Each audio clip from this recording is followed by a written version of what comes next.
जय हिंद सभी प्यारे साथियों को। एक बार फिर से आपका स्वागत है आपके आपके एक नए वीडियो के साथ, है ना प्यारे साथी। आज हम पढ़ने वाले हैं मादा जनन तंत्र के बारे में, यानी कि आज हम पढ़ने वाले हैं फीमेल रिप्रोडक्टिव सिस्टम के बारे में, है ना प्यारे साथी। यदि आप इस वीडियो को फुल्ली वॉच कर लेते हैं ना, तो यकीन मानिए आपको कोई और वीडियो देखने की जरूरत नहीं पड़ेगी।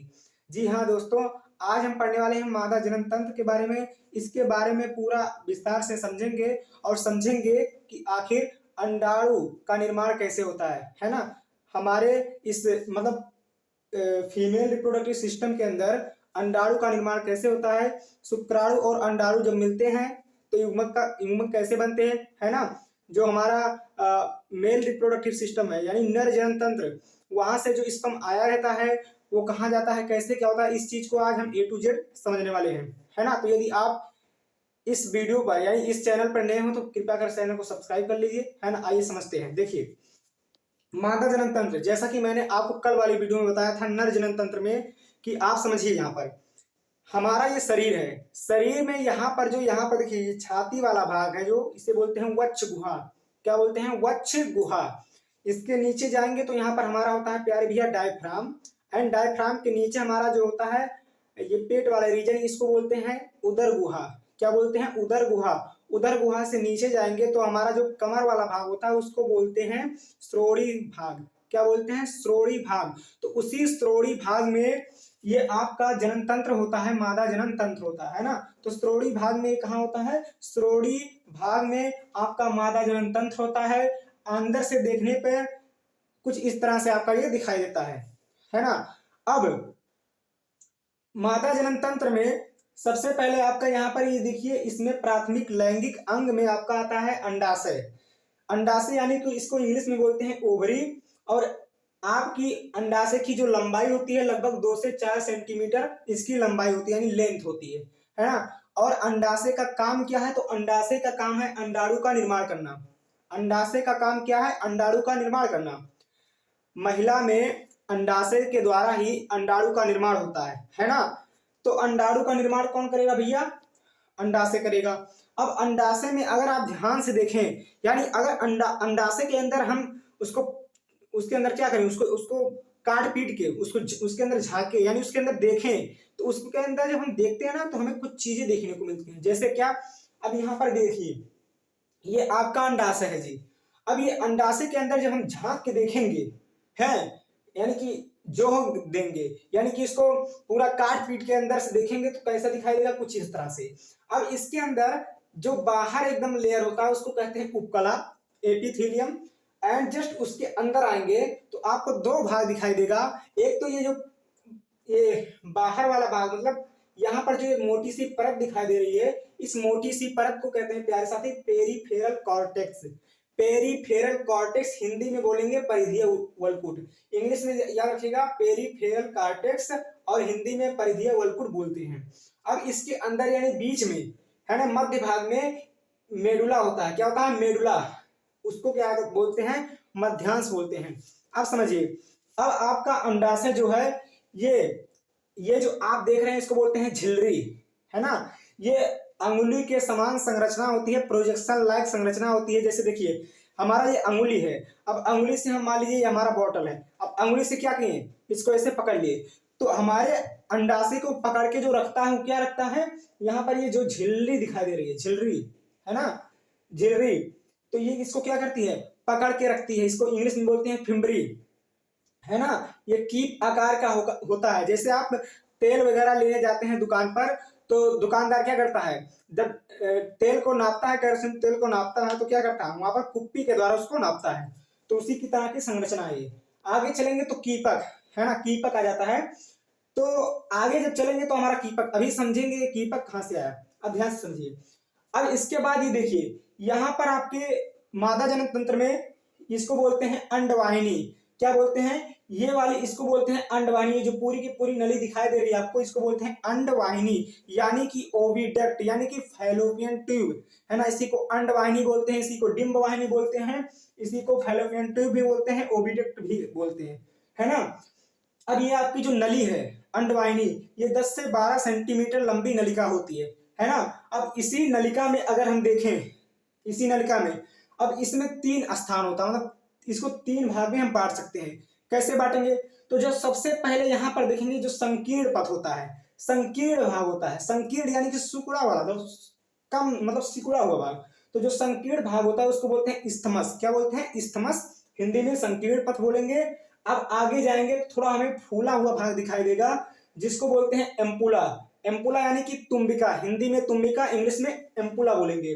अब समझिए यहाँ पर जो ये एम्पुला है इसका काम क्या है? तो ये सबसे चौड़ा भाग होता है। सबसे पहले एम्पुला यानी जो तुम्बिका है ये सबसे चौड़ा भाग होता है और यहीं पर फर्टिलाइजेशन होता है यानी कि निषेचन होता है। शुक्राणु, क्वेश्चन पूछेगा आपसे कि वह स्थान जहां पर शुक्राणु और अंडाणु मिलते हैं कहलाता है ना? तो शुक्राणु अंडाणु देखिए आएगा तो फैलोपियन ट्यूब में ही, लेकिन फैलोपियन ट्यूब में भी कहां पर होगा? तो ये यहाँ पर तुम्बिका वाले क्षेत्र में, है ना? इसलिए इसी को बोलते हैं निषेचन स्थल। एम्पुला यानी तुम्बिका को ही क्या बोलते हैं? निषेचन स्थल, क्योंकि यहीं पर आपका अंडाणु और शुक्राणु का मिलन होता है। यहां से स्पर्म आया रहता है यहाँ पर, और अंडाणु इधर से अंडाणु निकलता है, तो यहाँ पर क्या होता है? निषेचन होता है। आगे आएंगे तो यहाँ पर मिलेगा हमें कीप जैसी संरचना जिसको बोलते हैं कीपक, यानी कि इंग्लिश में बोलेंगे इनफंडिबुलम, है ना? इनफंडिबुलम। और फिर उसके आगे आपका ये अंडाशय को पकड़े रहता है ना? अंडाशय को क्या किया रहता है भैया? पकड़े रहता है। आप ध्यान से समझिए। उसके बाद आपको ये दिखाई देगा यूट्रस, इसको बोलते हैं गर्भाशय। यूट्रस यानी कि गर्भाशय, ये वह स्थान होता है जहां पर शिशु, है ना, जो बच्चा होता है वो यहीं पर रहता है ना? बच्चा कहाँ पर रहता है? इसी यूट्रस में रहता है, यानी गर्भाशय में रहता है। आप सुने होंगे लोग कहते हैं कि बच्चा पेट में है। बच्चा पेट में नहीं होता है, पेट में भोजन होता है ना? ये यूट्रस में होता है, यानी गर्भाशय में होता है। अब ये जो गर्भाशय है ना, ये 3 परतों से मिलकर बनी होती है। गर्भाशय में यहाँ पर 3 परतों से मिलकर बनी होती है। जो सबसे बाहरी वाली परत होती है उसको बोलते हैं परिगर्भाशय। सबसे बाहरी वाली परत को बोलते हैं परिगर्भाशय, यानी इंग्लिश में पेरीमेट्रियम। और इसके अंदर जाएंगे तो इसके अंदर वाली जो है यानी मध्य वाली परत को बोलते हैं गर्भाशय पेशी स्तर, इंग्लिश में बोलेंगे मायोमेट्रियम। गर्भाशय पेशी स्तर, इंग्लिश में बोलेंगे मायोमेट्रियम। और इसके जो सबसे अंदर वाला परत है, ये आपकी जो परत है ये खून की बनी हुई परत रहती है। सबसे अंदर वाली जो परत है ये खून की बनी हुई परत होती है। इसको बोलते हैं अंतःगर्भाशय, इंग्लिश में एंडोमेट्रियम कहते हैं। अंतःगर्भाशय इंग्लिश में एंडोमेट्रियम कहते हैं। जब अंडाणु बनता है, अंडाणु देखिए, अंडाणु हर महीने, महिला में हर महीने एक अंडाणु बनता है। महिला में हर महीने एक अंडाणु बनता है, लेकिन पुरुषों में ऐसा नहीं है, उनमें हमेशा शुक्राणु बनते रहता है। तो अब देखिए जब अंडाणु बनेगा तो अंडाणु यहाँ पर आएगा। अब यहाँ पर जब आएगा तब ये क्या क्या चाहेगा? अब ये सोचेगा कि मेरे पास क्या आए? शुक्राणु आए। अब यहाँ पर बैठा रहेगा अंडाणु, है ना? यहाँ से निकला अंडाणु, इधर से आएगा, यहाँ पर बैठेगा, अब निषेचन स्थल पे है।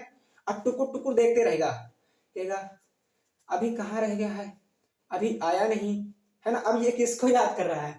अब अपने साथी को याद कर रहा है। तो इसका साथी कौन है? शुक्राणु है। अब भाई यहाँ से लैंगिक संपर्क के मतलब लैंगिक संबंध के द्वारा जब यहाँ से शुक्राणु जाएगा तभी निषेचन होगा। अब जब निषेचन नहीं होता है तो यही अंडाणु आकर, हाँ, और एक चीज और याद रखिएगा, जब अंडाणु आता है यहाँ पर तब ये जो परत है ये बनने लगती है। ये पहले नहीं बनी होती है। जो अंदर वाली परत दिखाई दे रही है जिसे अंतःगर्भाशय परत कहते हैं, ये नहीं बनी होती है। लेकिन जब अंडाणु यहाँ आता है तो ये परत बनना चालू हो जाती है। क्यों? ये हर महीने बनती है। ये इसलिए बनना चालू हो जाती है कि यहाँ से, कि ताकि यहाँ पर क्या हो सके, बच्चे को अच्छे से रख सके, है ना? और बच्चे को अच्छे से रखेगी कैसे? जब यहाँ से स्पर्म आएगा और निषेचन होगा और युग्मक बनेगा, है ना? और जब भैया निषेचन नहीं होता है अर्थात शुक्राणु नहीं आता है, तब ये परत जो है टूट टूट कर रोने लगती है। क्या हो जाती है? टूट टूट कर रोने, मतलब क्या समझे? ये टूट जाती है और यही ब्लड के रूप में बाहर निकल जाती है आपकी वेजाइना यानी योनि से, है ना? ये आपका वेजाइना है। तो इसीलिए जो आप मासिक धर्म सुने होंगे, रजो धर्म, है ना? महिलाओं में इसीलिए पीरियड आता है हर महीने, है ना? तो पीरियड इसी वजह से आता है। अब समझिए, ये आपका वेजाइना है यानी कि योनि है, और ये आपका सर्विक्स है, यानी इसको बोलते हैं गर्भाशय ग्रीवा। क्या बोलते हैं? गर्भाशय ग्रीवा। तो गर्भाशय और वेजाइना गर्भाशय ग्रीवा यहाँ के इसके द्वारा जुड़े होते हैं, है ना। वेजाइना ये देखिए एक पेशीय संरचना होती है ना, पेशीय संरचना होती है। और यहाँ पर समझिए ध्यान से, इसी के द्वारा स्पर्म का जो शिश्न होता है मादा के योनि में प्रवेश करता है और यहीं से शुक्राणु अंदर जाता है ना। और यहाँ पर क्या हो जाता है, निषेचन हो जाता है यानी फर्टिलाइजेशन हो जाता है और युग्मक बनेगा, है ना। तभी यहाँ पर शिशु का निर्माण होता है। अब देखिए आपका जो ये अंडाशय है ये यहाँ यूट्रस से लिंगामेंट के थ्रू जुड़ा होता है ना। अब भाई चाहिए ना इसको कोई सपोर्ट देने वाला, अब केवल ऊपर से ऐसे पकड़ा हुआ है उसको, तो ऊपर से पकड़े हुआ है, कभी भी अब कहीं ये छूट गया तो ये गिर जाएगा। तो यहाँ पर एक और एक्स्ट्रा सपोर्ट होता है, लिंगामेंट के थ्रू ये अंडाशय को पकड़े रहता है ना। अब देखिए यहाँ पर आपका जो झिल्ली, मैंने बताया कि झिल्ली कैसी होती है, अंगुली नुमा संरचना होती है और अंडोत्सर्ग के समय अंडाणु को पकड़ने का काम करती है। अब अंडोत्सर्ग क्या है, देखिए अंडोत्सर्ग, अंडोत्सर्ग मतलब उत्सर्ग यानी उत्सर्जन यानी अंडा किसका, अंडे का, यानी अंडाणु का उत्सर्जन। तो भाई अंडाशय में अंडाणु बना, अब ये निकलेगा बाहर यानी उसका उत्सर्जन हुआ। तो ये आपका जो झिल्ली है ये क्या करता है, अंडाणु को पकड़ लेगा, अंडाणु को पकड़ के यहाँ पर ले आएगा, है ना। तो यहाँ पर निषेचन की क्रिया होगी, है ना। तो देखिए प्यारे साथी ये आपका है मादा जनन तंत्र, है ना, यही था आपका मादा जनन तंत्र। चलिए एक बार फटाफट से रिवीजन करते हैं। सबसे पहले यहाँ पर हम देखेंगे गर्भाशय, जो कि आपकी क्या होती है, ये गर्भाशय ये नाशपाती के आकार की संरचना होती है, उल्टे नाशपाती के आकार की संरचना होती है जिसे गर्भाशय कहते हैं, है ना। गर्भाशय आगे आते हैं तो यहाँ पर होता है गर्भाशय ग्रीवा जिसे इंग्लिश में सर्विक्स कहते हैं, और जो आगे योनि होती है ना। उसके बाद यहाँ से एक नली होती है, इसको बोलते हैं क्या, फैलोपियन ट्यूब, या इसे डिंब वाहिनी बोलते हैं, या इसको और ओविडक्ट भी बोलते हैं। अब ये आपकी जो अंडवाहिनी है ये 3 भाग में बटी होती है। एक तो होता है संकीर्ण पद जिसे स्थमस कहते हैं, दूसरा एम्पुला यानी तुम्बिका जहां पर फर्टिलाइजेशन यानी निषेचन होता है, शुक्राणु अंडाणु जहां पर मिलते हैं उसको बोलते हैं तुम्बिका यानी एम्पुला। आगे आते हैं तो होता है हमारा कीपक, कीप की जैसी संरचना होती है उसको हम इनफंडिबुलम बोलते हैं। आगे आते हैं तो झिल्ली, झिल्ली जो होती है आपकी प्यारे साथी अंगुली नुमा संरचना होती है जो कि अंडोत्सर्ग के समय अंडाणु को पकड़ने का काम करती है। यह आपका है अंडाशय, अंडाशय में ही अंडाणु का निर्माण होता है और अंडाशय लगभग 2 से 4 सेंटीमीटर की लंबी संरचना होती है ना। अब अंडाशय कैसा होता है, ये अंडाकार होता है ना। अंडाशय कैसा होता है, अंडाकार होता है और प्रत्येक माह महिलाओं में अंडाशय से एक अंडाणु बनता है ना। प्रति माह अंडाशय से एक अंडे का निर्माण होता है। अगर यहाँ पर शुक्राणु समय से पहुंच जाता है और निषेचन हो जाता है ना, तो यहाँ पर क्या होता है, शिशु का निर्माण होता है। और अगर शुक्राणु नहीं जाता है तो यही अंडा, मतलब जो अंडा यहाँ पर पहुंचा रहता है, यहाँ पर ये परत बना लेती है जिसे कहते हैं अंतः गर्भाशयी परत, है ना।